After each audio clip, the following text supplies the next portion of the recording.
Okay, so in today's video, we are talking about the DJI Action 2 camera system. I have had this thing for a little bit of time now. This is not an initial review. This thing came out last year. It's more or less talking about its capabilities. This thing is like a jackknife of cameras, and here's what I mean by that. It's called the Action 2. It's designed and made as an action camera, but we're not going to be using it for, skiing, snowboarding, motocross, nothing like that. We're going to be using it in vlogging scenarios and also as a B camera, because the capabilities of this little camera, as well as the point of view that you can put it in with its compact size, let me tell you something, this thing is incredible. Now, with its mods, and the one that I'm using is the viewback screen with the additional battery, it lasts all day and it has additional mics. Now, on its own, it has a memory system of 32 gigabytes that about 12 of it is used for the operating system. The other 20 you can use for storage. Not to mention the internal battery is very limited. So when you put on the mod, it has additional battery, storage. You can put up to 256 gigabyte SD card, and it comes with, on its own, it is one mic. Together, it is 4 mics. Now, are these mics capable of recording good quality audio in a vlogging scenario, or do you need to have an external mic like the DJI Wireless or the Rode Wireless Go system? Now, also, how is its performance? 4K 120, 155 degree field of view, and it is very, very tight, rock solid when it comes to steady stabilization. Very comparable to the GoPro series. Now, I use it in a variety of vlogging scenarios, everything from loud, really outdoor, busy circumstances to more quiet, also on the boosted board, my idea of action. Here's how it came out. Let's put a couple of those vlogging scenarios together, and then we'll wrap it up with how this particular camera performed.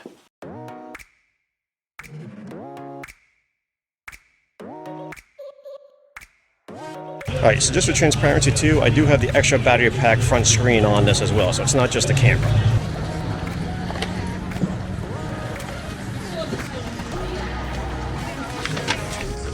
What's really cool about this is the 155 degree view. I mean, ultra wide. I don't need to extend this out with a stick at all. I can just hold it in my hand. Still get a wide variety behind me. Just empty it over.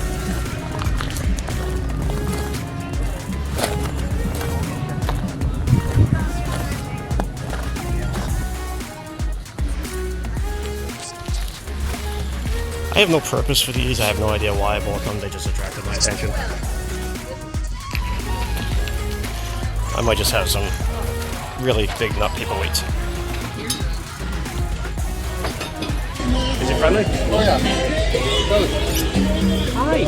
Oh my God. 6 months old. 6 months old. Oh my God, you're beautiful.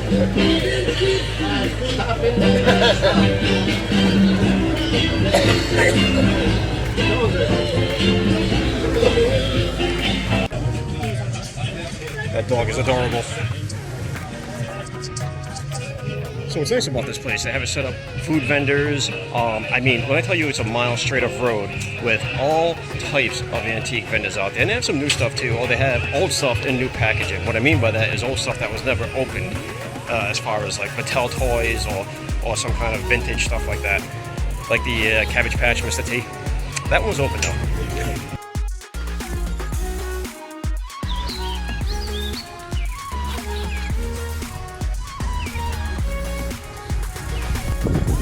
Okay, we're in Providence, Rhode Island at Roger James Park in the Japanese garden area. This place is beautiful. A lot of people come here for their wedding photos, prom photos, that kind of stuff. And this time of the year, when everything's starting to get in bloom again, it really takes off.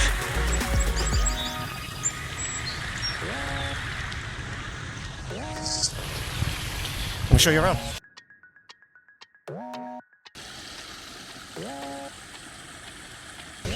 So why would you want to use something like this instead? Well, for starters, it's small, it's compact, easy to maneuver. It does everything from regular shots, slow motion, time lapse, everything. It's compact, it's innocuous, it's not obnoxious. People don't even realize what you're doing half the time. It's such a small camera. But it delivers quite the punch and a quality shot. That's the point.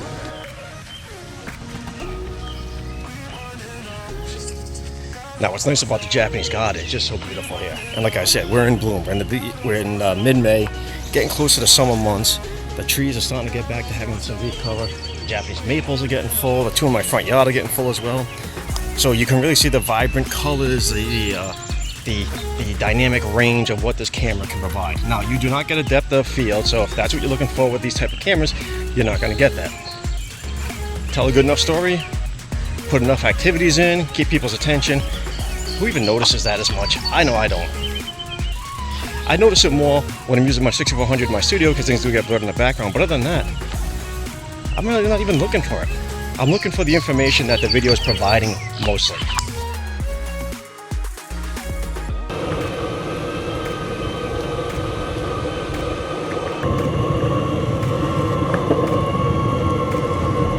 Alright, so this is what I'm curious as to the Action 2. How is it in this vlogging scenario? How is it during the action of the boosted board? It's very loud on the boosted board out riding.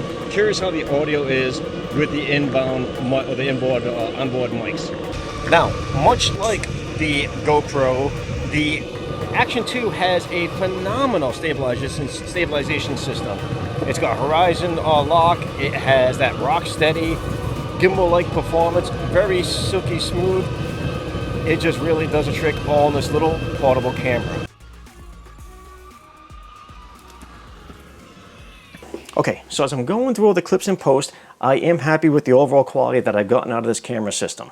Breaking it down, the visual, the video part of it, the dynamic range, the definition, the colors, I'm very happy. The stabilization, the rock steady was right up there what I expected it to be. It was great in its predecessor, it's good in this one. The 4 internal mics. Now the 4 internal mics, if you're going to compare it to the opening shots and the ending shots of my video with the DJI wireless mic system, it's apples and oranges. The DJI wireless mic audio recording system is one of the best I've ever worked with, and no camera's inbound mics are ever going to be the same kind of quality as this system. It's just not going to happen.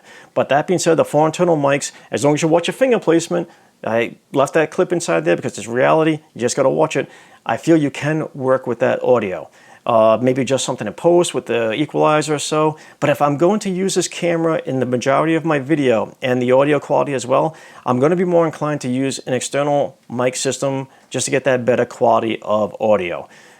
The DJI wireless mic system would probably be my first go-to, or I have the option of, say, a Saramonic USB-C, plug it into the USB-C port, and it is plug and play. That's right, you do not need an audio adapter. So it just makes this camera much more easier to work with than its predecessor and some of the GoPros where you would need an audio adapter to use an external mic. So that's it. I mean, that's all I have for this video. I'm really happy with this camera system. I can see myself using it a lot in my future videos. But if you want to discuss anything that I covered today or anything that I didn't cover, hit me up below. Let's have a great conversation in the comment section. If you enjoyed the video, give me a thumbs up. And if you want to see more, subscribe. I'll catch you next time. Later.